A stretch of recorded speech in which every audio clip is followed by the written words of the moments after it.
Well, the weather for the whole of the south of England will continue as it has for the next few weeks. It's going to be hot and moist, with temperatures rising steadily as time goes on. There's a chance of steamy moments as we move into the... sod it. We never wanted to do this. We never wanted to be weathermen and women making innuendos about hot atmospheres and drizzly countries. We didn't want to be child-friendly. We didn't want to bang on about being for over 18s only. We want to talk about our sexy adventures. We want to be lifestylers, leaping from bush to bush as we sail down the rivers of British sex clubs and mountains of crazy experiences. The cheeky purple mamba, the liquid silk pumped liberally into our hand, the rodeo classic brief harness complete with Tantus curve, the Enjoy Pure One stainless steel dildo, the hot octopus digit, the ever so short messages on Fab Swingers, the sexy friends on Twitter, and the mighty vanilla alternative. With my best girlie by my side, we'd swing, swing, swing. Get in the gym or to your car. With our advice, you could go far. We fuck things up and we make mistakes. And talk about our sexy dates. It's getting hard for this to rhyme. Just as well, 'cause it's bed hopping time. Hello and welcome to the Bed Hoppers podcast. My name's Mr. H. And I'm Mrs. H. Thank you for joining us today. We have some very special guests with us in the Bed Hoppers studio today. You do. We do. Very special. Crammed in this tiny room. So special that we've crammed them in there, we've fed them, and we've given them some drinks, and hopefully they're going to tell us about them. Hopefully. Hopefully. Did Who you are give they, them dear? enough chloroform? Chloroform. Well, we need them to speak. We do. We're not, We will. We're not going all Dharma. Oh my God, no. We're not slicing bits of them off and eating them over a long period of time. That took a really long time. It did. That's what you get for making me watch Dharma for. Anyway, we're going to welcome into the studio today the lovely Wizard and Jester. Oh. Hello. Well, there was a lot of conversation going on there, guys. Thank you for joining us today. We've got a whole bunch of questions that I have written down, and Mrs. H has a whole bunch of questions that she's stored up in that glorious brain of hers. I never write questions down, you know this. Well, I know, but, we'll see how this goes. So my first thought is, A, thank you for joining us. Second thought is, tell us about yourselves. What's your journey been like? How have you got to this point? So we started talking about the lifestyle and stuff akin to that, maybe unfortunately just before lockdown, which was bad timing in terms of doing stuff, but great timing in terms of having lots of time to talk about it and see where we were and what we both wanted to do. And lots of the chat from my perspective, at least, was around hot wifing and watching Jester with other people, hearing stories from what she'd been up to on various nights. And obviously childcare makes it difficult for us both to be there. So that was my fantasy. How about you, Jester? I think for me, I took a little bit more persuasion. I thought that there was more to it in that Wizard wanted to go off and have adventures and was just trying to get me to do it so that he could then go off and do his own thing and eventually leave me or something. So I took a lot more persuasion, but I'm fully there now. But what put the idea in your heads in the first place?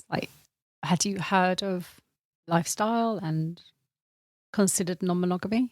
Not especially in those terms. I think for me, it was mostly, I liked the idea of Jester going to play with other people and then didn't know about the non-monogamous, swinging side of it. It was more focused on the hot wife thing for me. And then the swinging, coupley thing only came in really after we went to the social in February. But because we had the 18 months of lockdown to talk about it, it was basically 17 months of Jester saying, no.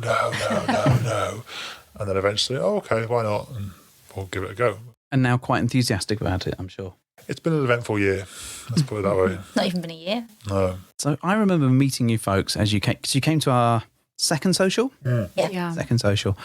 And I think we must have... have... You don't remember us meeting us. I do. We do. But I think we said about 5 words to you, probably in total. What was that like? Because that was your first thing, really, wasn't it? Terrifying.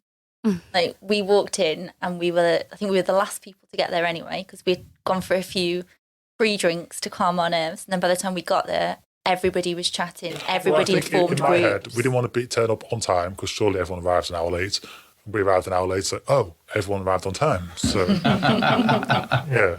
But we were a few drinks in and it looked like because there was a gathering by the bar and the Discord was quite active, we just presumed everyone knew each other, everyone was best pals, no one's ever going to talk to us, we'll just sit in the corner, have a drink and leave. We're glad that you didn't leave, and we know that the Tupers, I think, pounced on you and chatted and coerced you / bent your arms back behind your back to stay, right? She wasn't that bad. She was lovely. But yeah. We're so glad that you did, because obviously we've been able to get to know you since that point and been able to see that journey. So you kind of mentioned hot wifing there. So what's your play style? How would you describe that now? So now it's kind of developed since then, really. It started out with hot wifing. I had not no interest, but to me, my main kink, if you like, was hearing and seeing Jester play with other people. I didn't even consider doing anything as a couple until the night of the social, and we were fortunate enough to go back to the Moxie in Southampton and play with another couple, which was fantastic. And then we were both on high then for the next week or so. I was like, oh, actually, there's a different aspect of this we could consider. And I think Jester surprised herself how much she liked watching me with someone else. Mm-hmm. And since then, it's kind of developed a bit, would you say? Yeah, I quite like that you get involved. I enjoy that you get involved now, and it's more of a together thing. Like I'd find that when we were hot wifing at first, I'd be a bit guarded about what I'd come home and tell you, because I was sort of like, how much do you want to know? How much do you want to hear? And I'd be like keeping, not keeping things back, but I'd be a bit sort of coy about how far I'd go with my explanations. Yeah, but then I try to explain that that's the whole idea of it. The whole thrill for me is sat at home. I don't mind if you're not getting in touch at the time, but the thrill is I'm lying there or whatever, sitting, watching TV. The imagination's running wild if you don't hear from you, which is great. And then coming back and hearing the stories is brilliant. So if you come back guarded, that's not fun. No, but I wouldn't say I'm like that anymore. No. But at first, I definitely was. But now that you get involved and you join in with the couple play, there's no need for that, because you can see things unfold as they happen. How do you feel about the couple dynamic now? Do you enjoy that? Oh yeah. No, I enjoy that. I enjoy that Wizard gets involved. Talking about playstyle then, so how, if you were to give a single sentence around what do you do? Are you a hot wife couple? Are you a bunch of swingers? What's the thing? I don't know. It's a bit hard to define it at the minute, isn't it? So I think you'd still quite enjoy the hot wife side of things. I quite enjoy the swinging side of things with other couples. There's a little bit in the middle. I think it's always difficult with Fab, because Wizard tries to push people towards me and sort of say, oh, what do you think about this guy? What do you think about that? And he'll see other people in hot wife dynamics sort of arranging things for their wives, and he'll try and do the same. But it never seems to pan out. Like we don't seem to have the same yeah, a little bit. It's like he'll push people towards me and be like, oh, what do you think about this guy? You can hold a conversation, is this? And I'll just take it, look at a picture and be like, oh, no, thank you. So you started on this, sort of on a path of hot wifing, and then you've kind of amalgamated a little bit of swinging into the whole thing. So typically, sort of, what's the balance? How many meets have you had since you started? Has there been quite a few? So your second social, our first social, was our first real thing as a couple, I suppose. That you'd had a couple of hot wife dates before then, possibly. Yes. Yeah. And then after that, we met a couple. We didn't even meet a couple. There was a couple at your social, the second social 2.0, who messaged us a few days later. We didn't speak to them on the night. They said they liked the look of us, sent us some photos. We eventually met them over their place. It was pretty intimidating, wasn't it? It was, but in a good way. I think they were what we needed. We needed a couple that weren't going to be sort of too over the top, too sort of in your face, if you like, and pushing for anything. They just sort of let the evening flow, and then. Well, you say that, but I think the whole time they had a plan. It was like drinks, naked hot tub, bedroom. We got in the hot tub, then they poured us water, and then took us to the bedroom. You went on a tour of the house that ended in the bedroom. Locked the bedroom door pretty much, and said this is it for the next hour. But in hindsight, that's what we needed, because we would never have instigated that. Exactly, yeah. We needed someone to sort of take control and be like, this is what we're going to do, and this is how it's going to be. And I think after that first experience, we were like, we need more of this. Yeah, that's amazing. But obviously, you're kind of growing, and your relationship develops as you go along. Have there been any crappy meets? Have there been any strange meets along the way?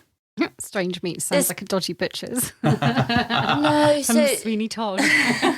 So you had a relationship, or if you call it a relationship, with a single guy for a while, for a few weeks, for a month or so? That was quite, I think I got quite into that, if you like, probably more than I should have done.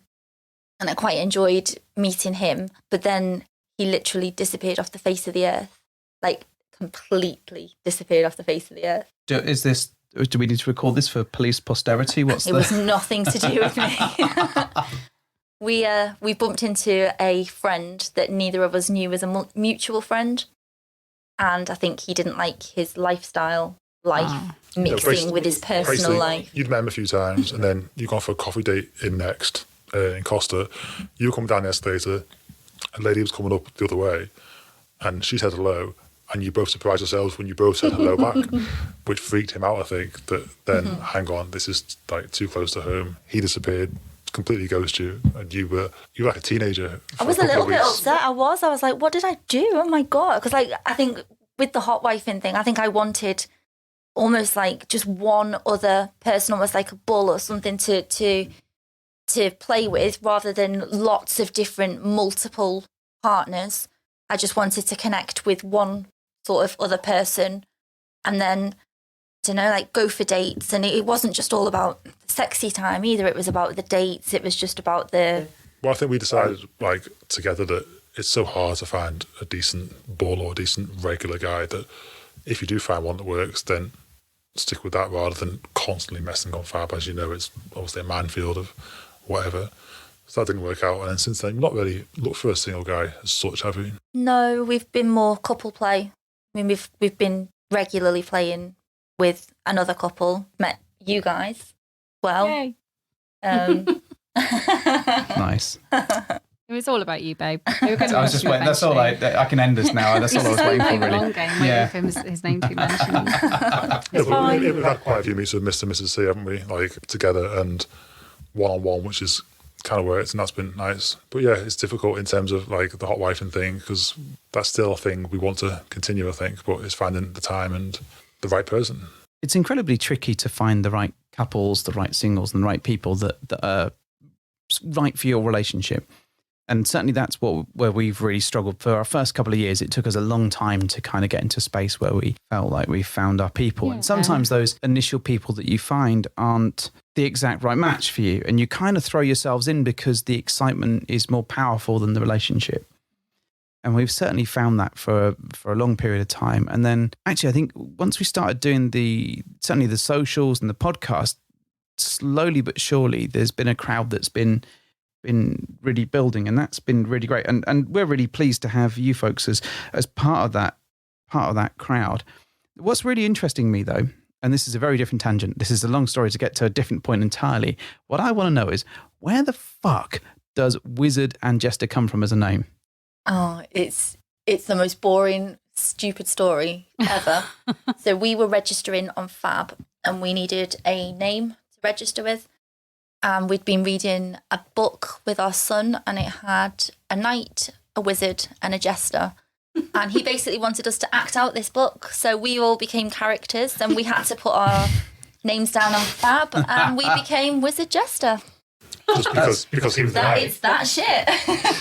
That's fantastic. I love that, because had we followed the same path, we would be. I just think what you're going to say. No, we'd be Smirnoff and Yeti, because I made up stories for our children about a Yeti called Smirnoff, because it was the two things that were in my field of vision when they asked me to make up a story. That was so random. Yeah, it was some Yeti based thing. Smirnoff makes sense, but why is the Yeti in the edition? Well, there was some sort of Yeti based thing on television, I think, and Smirnoff, clearly, because it's us and we were drinking probably. But we don't even drink vodka. No, but this is going back 20 years, so that would have been perfect, yeah. So who would have been who? Oh my God. I think you'd have been Smirnoff. Wow. Fuck you. Nobody wants to be Smirnoff. Well, it's better than being a Yeti, sure. Yetis are pretty cool these days, right? They've got a pretty hip reputation, I think. So, well, fine. You can rename this entire show then to the Smirnoff and Yeti podcast. Smirnoff and Yeti show. It'll be absolutely fine. So One of the things that we wanted to talk to you folks about, and that I know Mrs. H is absolutely dying to ask you about. I've got so many questions. All right, do you want to take over at this point? I want to talk about something called Locktober. What's Locktober? You tell me. Wizard. Okay, so If that's your real name. I want to know a little bit about this thing that's been going around this month all over Twitter, and it's been referred to in multiple forums I've seen on Fab, and it's become quite a thing. And my understanding is it's around the use of cages, and Locktober specifically, a whole month of chastity. Is that the best way So to it seems to be describe getting bigger than ever every time you check Twitter or various other websites and stuff. I think I first came across it like 3 or 4 years ago, and Oh, that long ago? yeah, I think possibly. It vaguely got mentioned, and you hear stories of chastity and stuff, and it's like, oh, what's Surely this? by its very nature, it can't get any bigger. Unfortunately not, no. So October, interestingly, is like as sort of had a number of different things associated, like stop smoking, Stoptober. It's Black History Month. History Month. No, so I guess Locktober, yes. Okay, so they've picked a month of the year to. I think it was just one guy on Twitter that started it basically, and it Okay. got viral that way, kind of thing. And it got bigger and bigger. But this is the first year we've given it a go, and I think chastity has been part of our play for a couple of years at least, maybe on and off. On and off, yeah. I think I like the power play of it. Is this something that you have always thought about then, like even before kind of being involved in this kind of little lifestyle? Hang on, before we even go down there, we Yes. haven't even actually explained what the fuck Well, we're talking I kind about. of said it was Yeah, about you cages can- and a month of chastity. Mrs. H, what's it about? I don't know. I'm asking Wizard. Well, you're the one in control at this point. You ask him. I just have. So when we talk about Locktober, what do we really mean? What is actually going on? Okay, so Locktober, like people do it in different ways, but like the main premise is basically that you basically lock your penis, if you like, in a cage for 31 days, and that's it. And then different couples will take it in different ways. Like one, like you lock for the whole 31 days, but that you're not allowed to come at all. Other couples might think, well, you can unlock for a play occasionally, but the idea is basically you spend 31 days in a cage, and other stuff around that is dependent on your play style, I suppose. So a penis cage, not like a giant-sized cage. No. Well, whatever you're into, but for us, yes, penis cage. Yes. We just don't have the space. We've got plenty enough room for a podcast room, let alone a whole caged environment. So yeah, we started doing that kind of stuff a couple of years ago. I imagine it was me that first suggested it. I can't remember how or why, but probably some kind of social media thing. I was like, oh, that sounds interesting. And yeah, it's been on and off. You were reticent at first and got more into it.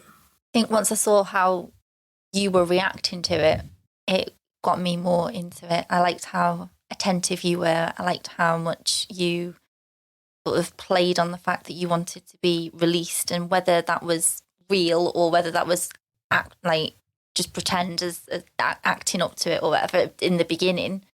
I don't know, but I quite enjoyed that sort of power. Phenomenal Trip. cosmic power and itty-bitty living space, right? Mm-hmm. I quite enjoyed the tease. I quite enjoyed seeing how much it wound you up, like just little things that I'd do, and that'd sort of spur me on to be like, oh, I can go further with this. I can keep him locked for longer. And Jester, I feel like you can elucidate here and tell us more. So you teased him. So like you called him names. You did what? no, I'd dress provocatively. I would invite him to come and shower with me, but obviously with his cage on. I would get toys out and play with them in front of him and make him watch, or I'd play with them against his cage. Sometimes I'd unlock his cage and let him have some free time, but instruct him that he wasn't allowed to come. I think we edged for about 2 hours the other week and literally drove him insane, but he wasn't allowed to come, and he was good, he didn't. But I think he's quite shocked at how much I've sort of gotten into it now. Being It's taken a while. Like I think it was always my kink initially a couple of years ago, and you'd be like, "Oh yeah, fine, I'll hold a key, whatever." And then if I was like, "Oh, I really fancy being unlocked now," you'd be like, "Oh, here you go." And I'm like, well, that's not. In my head, I'd be like, "Oh, that's great, but it's just not quite how I want it to work," kind of thing. But I think she kind of understands now that, like for me, there's something that, like I said earlier, like that when you're locked for a while, is you have some kind of weird constant state of horniness, but then at the same time, it's different to just not masturbating in that like I know that she has like the key to my cock, so like my attention is focused on her, which she quite likes, I quite like, and yeah, it's quite hot. And So there's an eBay sale going live in 25 minutes. I have a logistics question, Please. about the actual. You want to know about the cage, don't you? I do want to know. You about the cage. cage. You're desperate to know about the cage. I want to know lots of things because this is completely alien to me. So try it. See, there we go. I don't want to do that because I can't. I don't want to cage my favourite thing. And I don't want my favourite thing to be caged. This would be a crime against humanity. So I can completely understand where the appeal comes from for people, and I get the power play is a really big dynamic, and I get all the stuff that kind of comes off that, when you're kind of having these little exchanges of power, etc. But I understand all that. What I can't get my head around certainly for our relationship, and I know that wouldn't be something I don't want to do because I like playing with you. I like playing with my thing. It's like, why would I want to cage it? But anyway, don't yuck someone's yum. We know that. So I have questions about the logistics of how you pick a cage. How do you do it together? Do you have to pick a size? How do you pick the size? Do you go and get measured? Is it forged in the fires of Mount Doom? Well, I don't know how this works. Like, do you just decide? So this to is look what I'm at gonna to stick look in? at these cages look super tiny and do. super small, and Yeah, you're I've like seen a few. sort of that. And I was always a bit like, don't break it, because I too enjoy playing with that and don't want it to Right. shrink or anything like that. So it is quite a small cage, but I think that's the idea of it. Like I've got people message on Twitter and send me pictures like, oh, look at me in my cage and whatever, and it's too big, and it's like, well, you can get hard in that cage. Like, well, you're missing the point of it. The whole shrinkage thing, though, which you've expressed concern about before, is just like a Twitter meme myth. I don't think it actually is a thing. Well, I mean, I think there's that extremes you can take it to, possibly within that. I mean, some people like to stay locked for a long time, don't they? And over time, I think it would naturally just diminish in size if you never really gave it any free time. Yeah. But in terms of choosing a cage, but for us, it's just been trial and error, basically. I mean, the first one was just like an AliExpress job, £12, like metal. If it fits, it fits. If it doesn't, it doesn't. Great. And it kind of did, but it was a little bit too tight. And then I think the one we've got now is it comes with like different rings and stuff, so you can adjust it depending on what you like. But yeah, I think you can get custom made ones that are ridiculously expensive, obviously, which people use, and that's more for the permanent thing. And obviously we're doing Locktober now, but in terms of playing with your favourite thing, it's not often we do or try and do a full month, is it? It's obviously like a week or so at a time seems to be. I don't know, you know better than me, but I think, would you agree that like, so it starts off and then the first day or so is all right, and then I get like ridiculously like needy for 5 or 6 days, and then it dies down a bit when you kind of accept your fate. In for a change curve. Yeah, exactly. And then, Even the anger stage yet. yeah, so at that point, you're occasionally like, oh, actually, that's enough, and then you go back. But yeah, I don't know. How did you find it? No, I quite enjoy the needy stage of it, and the I quite like that, and the attentiveness of it. But I suppose going back to Mr. H's question, like, we didn't choose a cage together as such. I think that was all like your choice. Like, it was down to you what was comfortable for you. I might take control in other aspects, but I didn't take control in what cage you put I can't on. remember now, but I think the first time I talked about it, I just like revealed this cage, and you were like, "What the fuck is that?" Pretty much. See, I remember we were at VA for our one of our events, and the two of us bought Secret Stag cage as a bit of a joke present. But you were endlessly fascinated by the contraption. You wanted to see the contraption and put it in your hands. I don't think you necessarily want to see me locked up, but I think you like the idea of seeing someone locked up. So I'm fascinated by the concept. Yeah, there is I'd probably involve myself in seeing someone else if they were happy with that and that was their thing. I'd be very happy to indulge that. And I'd probably really enjoy some of the power play that sits behind it. I don't want to see you in that position because I don't think you'd like that. I don't think you'll ever see me in that position. If quite you frankly. wanted to, of course I would try it because, we try things. But I'm fascinated. Yes. I think for me, if Jester's out playing, it's just the symbolism of it. If she'll like disappear and then she'll lock me and be like, right, bye, see you in a few hours, or bye, see you tomorrow, whatever. And then just knowing that like literally you can't do anything. Whereas if I wasn't locked up, like Secret Stag often isn't, I'd just be wanking constantly at home. No Secret Victim was out playing. So I think I quite like that. Like she's been out with Mrs. C a few times and like sent me photos of like her with her like key and stuff, and that's quite hot. So we'll be back in 6.5 minutes. Is that fair? 6.5, 7 minutes? We'll do it twice. And come back. I have another question. But you have plenty of questions. Go for it, wife. Okay, so I have a question about safety, actually. So I appreciate Jester holds a key, and I can see her wearing the key right now, as it happens. So yeah, okay.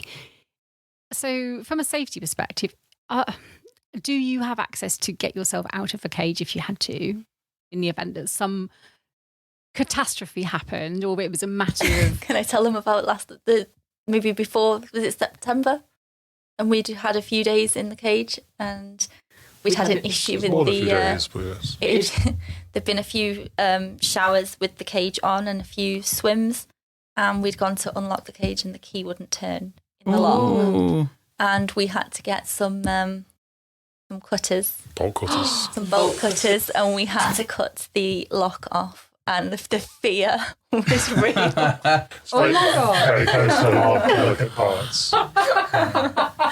So now we have to check the key turns every so often, a little bit more regularly.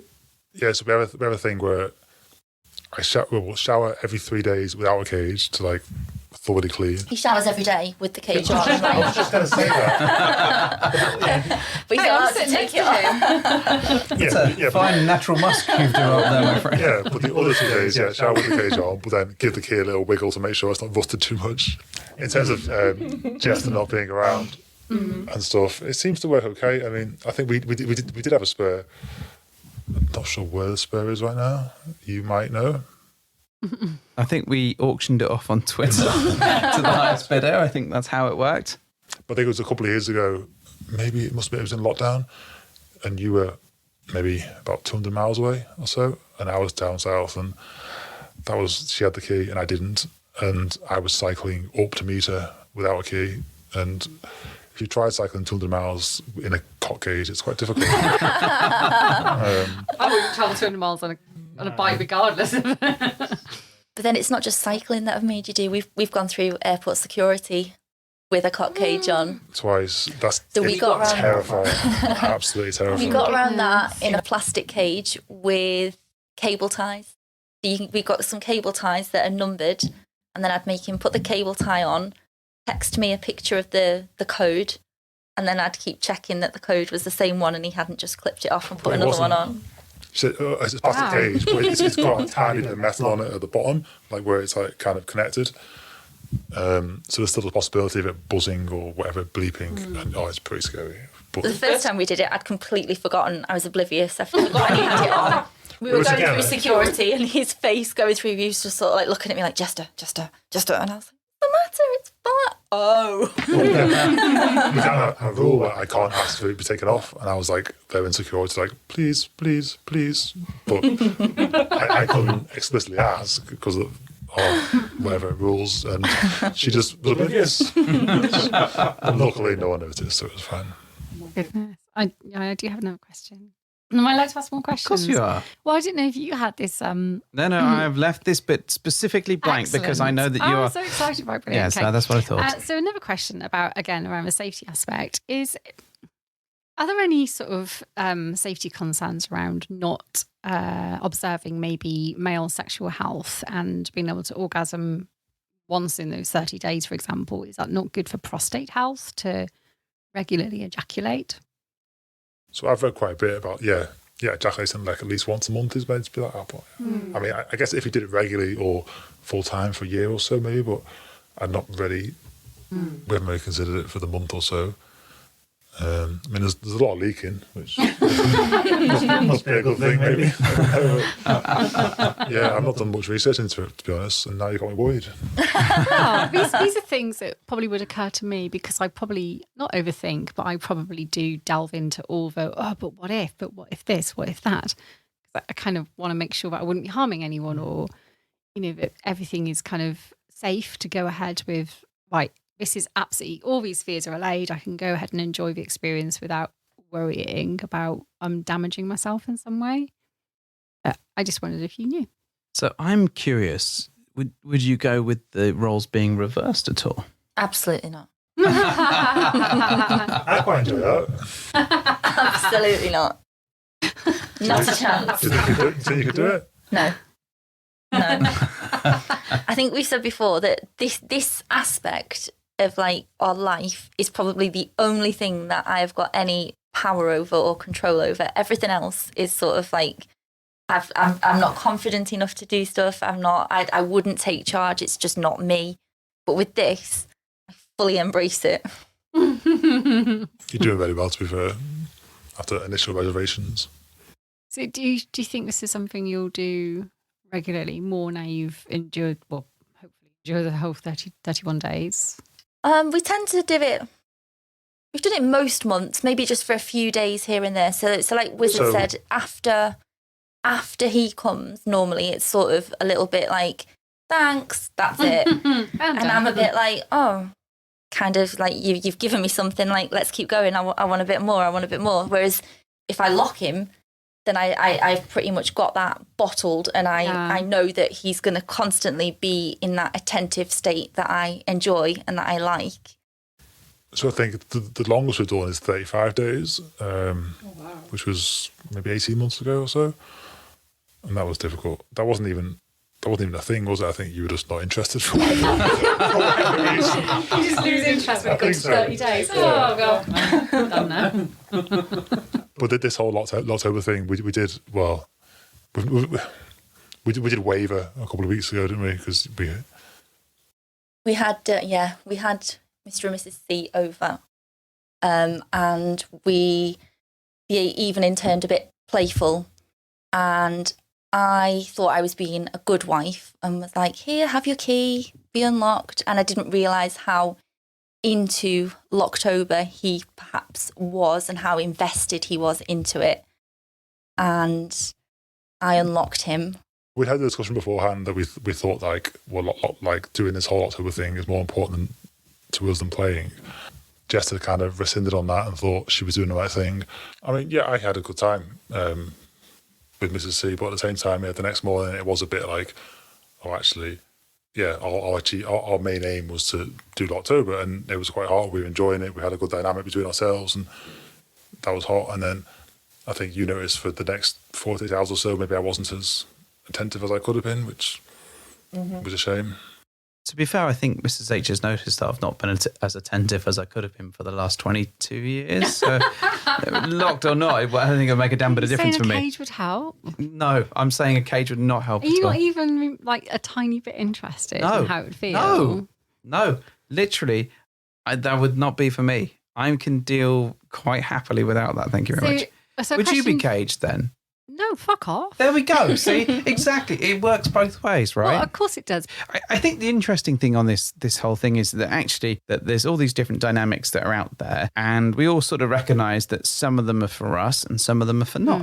And actually, it's kind of about how you bring some of those things into your play style and make the most of them with the partners that you've got, and how sometimes like you can be completely a participant in that, and sometimes you've just got to let your friends do what they're doing and enjoy themselves. I think it's so fascinating because we've met people that are in a BDSM environment and that's their thing, and then people that like being locked up and all this stuff, but actually we're all still under that umbrella of ethical non-monogamy, and it's really fascinating to see that people are still enjoying themselves, enjoying their partners. So for me, this is just like a great big tapestry of people kind of making the most of what they really, really like.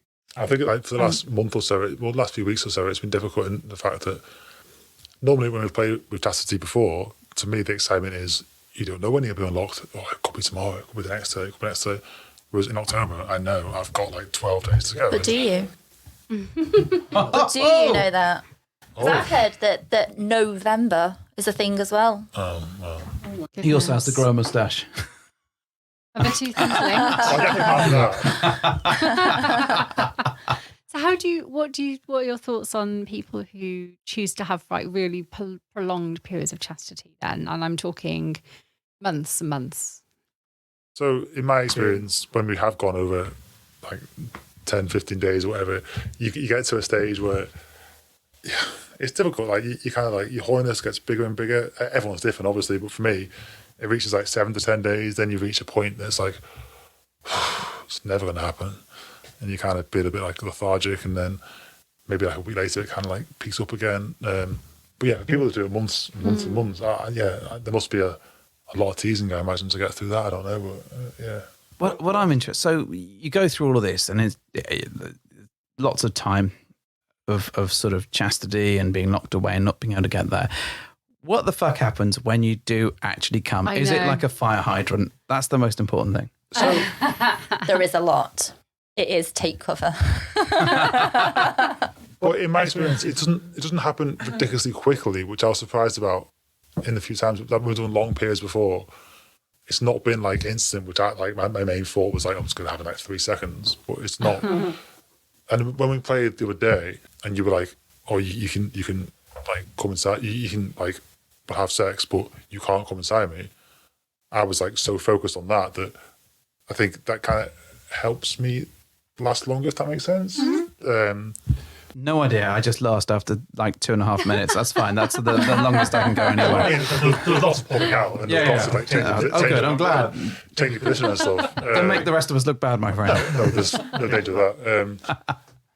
But yeah, it makes you think that maybe you can train yourself not to. And when I do a night when you were edging me and you were like, don't come, and I was more focused on that than actually enjoying myself, which was not fun. But at the same time, maybe that is a thing you can train yourself to do, and it'd be interesting to see how long it does last when it eventually happens. I think I'm getting better at knowing when it's going to happen and then stopping. You say you can feel it. Mm-hmm. You can tell by your breathing as well. I think you can tell. I can tell when. You can tell. Volcanic surge, like building. Did you not see his breathing change like 5 minutes ago? Yeah, I was breathing really heavily. I would suspect that Jester has a good ability to understand when someone is going to come. Mm-hmm. Yeah. I can attest to this with some level of credibility on that front. Can you? I can certainly can. What I want to talk about a little bit actually is kind of, so people might be considering this as a thing to experiment in. What would you recommend for them? Where would you say to go? Is it AliExpress? AliExpress? Shein? Is that the thing? I don't think they do cockroaches. They probably do now. Wish. Go to Wish. Go to Wish. That's the best of all places. Wait 3 months for it to be delivered. Yes. So order it in January and it'll be there by September, right?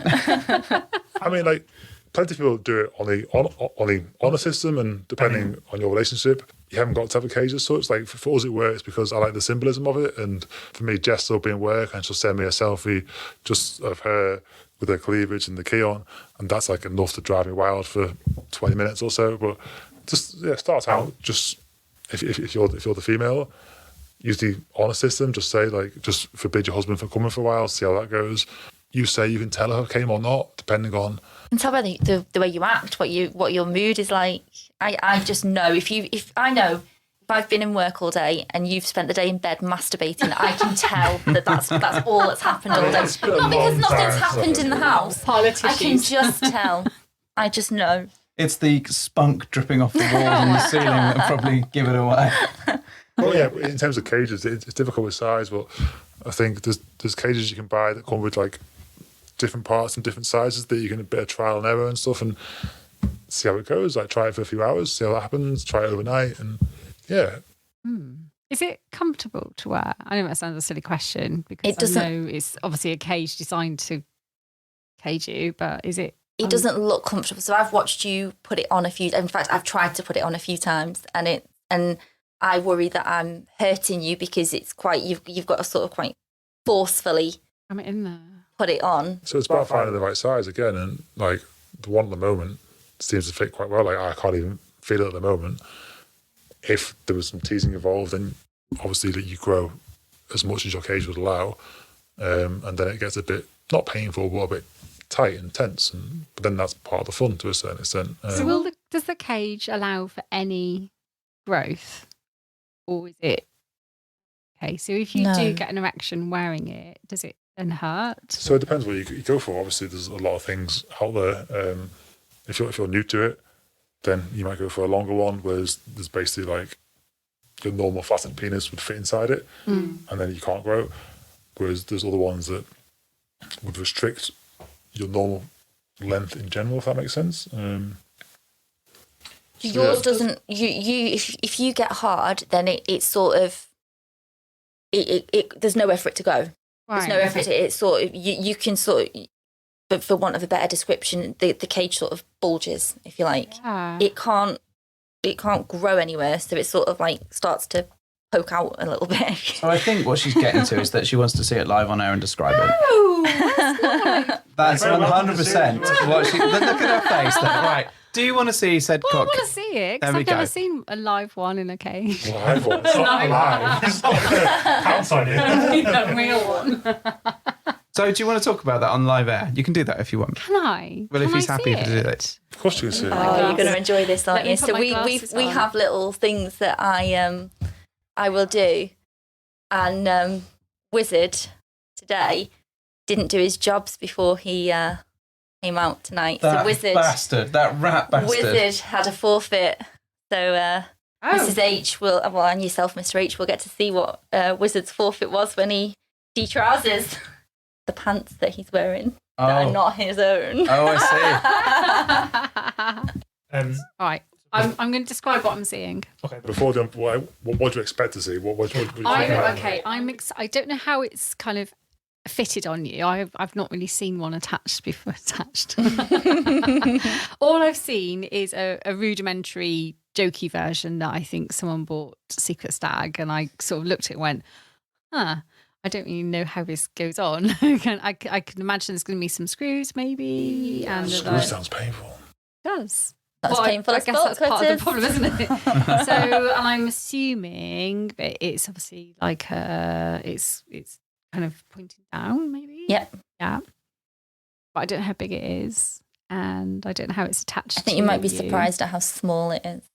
I think she knows how big it is. I was going to say that, Yeah. You know How what big I it can mean. go, but how small the cage is. Yes. There we I go. think That's a what's fair statement. Intriguing me. So I don't know how it's attached to your penis. So it's got like a ring that you put around your balls, and then it connects to the Is cockpit. there a thumbprint scanner? Because if not, I'm less interested. Well, Wizard is about to unveil the cage Apparently so. for my delectation, and I will describe what I see. Drum roll, please. I'm excited. I hope you don't get excited though, because it'd be painful, right?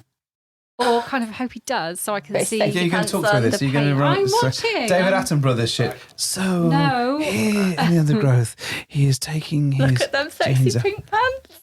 Oh. Look how- Oh, okay. I wasn't expecting it to have a colour. Yes. Yes. So Oh my It is, goodness. that was part of. All right, so the pants were an unexpected treat. So there is a forfeit going on with some pink pants, right? All right, Yep. so Wizard, could you give me a spin, please, so I can see all the way around? Okay, so what I'm seeing here is a kind of almost like a strap-on kind of thing. If a woman was wearing a strap-on, you can get like the thing that goes around the waist or around the hips. It's sitting on the hips, and it's like a black strap that's holding this device in place. And what I wasn't expecting is for the device to have a colour. I just assumed incorrectly it would be metal. And like what colour is it? silver. It's pink. Okay. Why pink? Who chose pink? Was it you? So Jester, you've chosen the colour. I did. Didn't realise it came in different colours. Can you turn to the side for me, please, Wizard? Thank you. And okay, I can see that there's a contraption that goes around the balls, and then I'm going to have to get closer. So Mrs. H is leaning in close towards the cage, staring at it. She's adjusting her glasses. And Right. So my main observation here is, holy fuck, that must hurt if he gets an erection, because there doesn't seem to be any room at all for growth. There's been a few mishaps, maybe if I've got a bit too cuddly and you're like, oh my God, it's painful. We would like trapped skin a little bit and we've had to sort of like do a quick unlock to readjust. But then I think that's the longer it goes on, the more sensitive you are to it. You can get dressed now. So for me, like I've recently got like the strap thing for it, which helps like the random erections because it kind of like keeps it close to here. Like you'll see now if I take it off. You can remove the strap and it still stays in place. But I guess the weight of it is going to, drag it down a little bit. And then if you get erect there, and it kind of bulges, whereas that kind of keeps it not erect. Does that make sense? Yeah, it does. I didn't expect there to be a big old chunky padlock on it. I don't know why. have you not seen the chunky padlock that Jester has been sporting around her neck for the course of the evening? I've never seen the key, but I haven't. I for some reason, I forgot that there'd be a padlock involved. I don't know why. I just thought it kind of Was it retinal shut. scanner? I don't know, because I've never seen one. Eyes are wide with the beast in order to unlock it. Goodness. So yeah, my main observation is that must be really painful if it gets erect. And But the reaction when he tries to get erect is pretty much worth it. Well, it's not painful as such because it can't go anywhere. You start But to grow. doesn't it? Like it's obviously like blood is rushing to an area and there's no release because it can't go anywhere.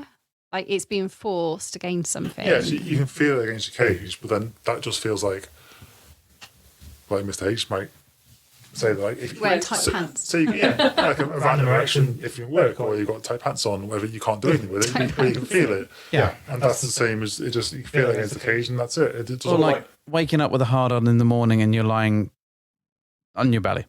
Yeah, exactly. You can't go anywhere. It's like, this is awful. Somebody please resolve this for me. Where is everybody that can sort this out? Where is everybody? Yes, where is my wife? Where has Jester gone? Where is she not here? Where's someone else's wife? So yeah, someone come along and sort Where me are out all with the this. wives? Yeah, I've been waiting here for a long time. Please Thank you for resolve showing this. me that. Yeah, thank you, buddy. How do you feel showing that to someone else? in hindsight, very weird, but Yeah. after a few wines, not so bothered. Well, you asked for more wine before you showed it to Wine me. after wine, yeah. How well received do you think this is with other play partners if you weren't going to make them aware of it? Or actually, if you were going to, do you think people would be not keen to engage? What if you turned up? Well, knowing that they can't play with you on a level anyway, because you're not going to be unlocked unless it's with Jester's permission. But equally, yeah, and that defeats the whole Well, point no, of I it. think we'd have that discussion beforehand. Obviously, we wouldn't rock up for a Yeah, date. but there's people that we've told about that don't do this kind of play. That are sort of like, but why? Why? And you'll sort of like go into it, but I don't get it. Why? But how can you not? And I don't know. I think you've just got to be, you're either into it or you're not. And I think that's but you can be not into it and understand, like you guys are trying to do, which is great. But in terms of if we were going on a play date, we wouldn't rock up and be like, "Oh, by the way, I'm in a cage." That's just not very fair, obviously. Yeah. Though it would be interesting for people to know that you're in the cage and then to rock up on a play date with the assumption that you're going to be locked away. Yeah, they still might like it. I think that's what you were sort of expecting to happen like that weekend. I think you were thinking, I'm just going to be locked up and these three are just going to wind me the fuck up for the whole night. And I think that was where you thought the evening was going to go. Because you said, we told Mr. and Mrs. C that was the deal. And then you was like being kind and unlocked me, and then whatever happened. And that was nice. But in hindsight, maybe we should have played it differently. I don't know. It's a tricky balance, I suppose. And I think as you go through that journey, you kind of figure out what you're really about and what works for you. And these moments where you kind of go, oh, this would be nice to explore. You kind of go, well, actually, that wasn't quite what I needed from that moment. And you learn from that and you change and adapt. So I'm really conscious that we kind of been taking up so much of your time. But one thing I want to talk about before we round this up is very recently you came to our event, right? And you were part of the orgy room. The orgy room. The orgy room. Yeah, I mean, there's no other way to... plaque on the door now. Yes, there is. There should be some sort of like blue heritage, Some sort like, of nod to like your John Lennon presence. died here or something type thing on the side. Mr. H was here and he was fuck. Yeah. Is that what you want? I don't think that I can claim that I was fuck. Wall of Fame. I wasn't. Yeah, but there were a number of people in there that certainly brought the thunder. I think everybody in that room, actually, if I'm really honest, brought the thunder. What I'm interested to know. So you folks were here. You heard Penny Lane and Star-Lord's take on it. You've heard our take on it. What's your take on that room? Let's end on a sexy note. Oh, well, that's really unkind because he's wearing this cage. Oh, he wants me to talk about that. Harsh. I think he wants Jester to talk about it. I think it was a very unexpected turn of events, but I would fully agree with Mrs. H's and Penny Lane's comments about watching Star-Lord and Kiwi in that corridor. I literally had never witnessed anything like that, didn't know I was going to enjoy it, but it was hot to watch. And then as that moved away, I think I was like, I'm not done watching this. Like, I need to see how this is going to go. And then we all ended up in the orgy room, as we'll call it. But yeah, it was a hot room. Well, for me, I found it difficult at first because there was the stuff happening in the corridor with Star-Lord, and that was different. And then you It wasn't your bag, was it? You were a bit like, oh. Well, no, I've never experienced anything like that, so it was just different. And you guys went off to the room, and then Jester was like, "Oh yeah, come join us, come watch." And to me, it was sold as going to watch Star-Lord play, and I was like, that's not really my thing, so I kind of disappeared. And then she went to the room like with Mabel, and like to me, they were just going to watch you guys play, and that was it. So I was like, oh, I'm just going to do something else. That doesn't sound that exciting. And eventually, she came and found me, and I came back, and it was very exciting. So that was good. There was lots of exciting stuff going on. There was lots of firsts, I think, for us as a couple. We've never had an orgy with 8 people in a room before. I don't think I've ever. Wow. And not with that cage either. I quite, Right, well, so we're organising an orgy in 3 days. No, I think I quite enjoyed the lady play as well. Like I don't think that. For me, I was a bit like, I have not got a clue what I'm doing. Like, is this right? Am I doing this right? Is this okay? Did it right. I told you that. You did. So you have achieved the rare, and it is very rare. I told her that afterwards. I was like, duo. no one gets me there like that. No, but she's got the duo for the night. I'm not sure how many people have that. The duo? Yes, the two of us. They weren't Well, there. They were there. You and I. Yes, we all know what I'm talking about. You and I, what? So Jester here Yes. achieved some sort of equilibrium on us both coming throughout the course of that night. Oh, I see. I don't know how many. 2 people when we come. No, I thought you meant 2 people when we come. I was like, what? No, but I'm not sure how many other people have got that award. I didn't know there was an award game for I feel it. there should be a T-shirt at the very least for that. How many bed hopper points do I get? Unlimited. I'll take that. I'm not giving away unlimited things because you keep promising coffees for them and have done for years. So I know. You've made her an espresso martini. Yeah, that Does counts, count? right? That's done. You've used all your credits up now. That's it. You're spent. She can come back and do it again. But that was an interesting night, right? Yes. It was a great night. Yeah. Yeah. Yes. You were quite vocal behind me in enjoying that. I didn't intend to be, but yeah, You were very vocal. it was a good thing to watch. I loved the wizard commentary that was prevailing across the room. It was a commentary. It was. That's hot. That's so hot. That's really hot. That's so fucking hot. Oh, fucking hell. Oh yeah. It was very nice to look at. It was a powerful room, and I am very pleased that you folks are part of it. So, where can people find you in the world if they want to get hold of you? Where are you on Fab? Where are you on Twitter? We are Wizard Jester on Fab. That tends to be Wizard that answers those and is on there. I get really fed up with the one-liners or one-worders, and I am most known to be quite obnoxious back in my responses, so I stay off it. And I am Mrs. Wizard Jester on Twitter. Perfect. Well, Mrs. H, before we do that, I want to say thank you both for joining us. It's been an absolute pleasure chatting to you. Do your thing, wife. Thank you for hopping into our bed.